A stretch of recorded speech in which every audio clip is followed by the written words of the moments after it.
How to test a heating element with the multimeter. Hi everyone, today we're going to show you a simple way to check if your heating element is still working or if it's dead. First, get your multimeter ready. Make sure the heating element is disconnected from any power source or device for safety. Set your multimeter to the ohm or resistance mode. This will help us determine if electricity can flow through the heating element.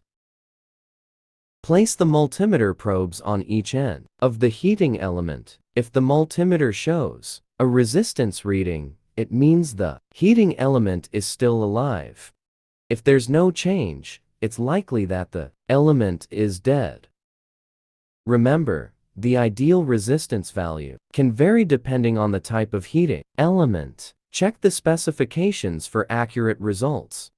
Simple, right? With these easy steps, you can make sure your heating element is working or if it needs to be replaced. Don't forget to subscribe and like if this video was helpful.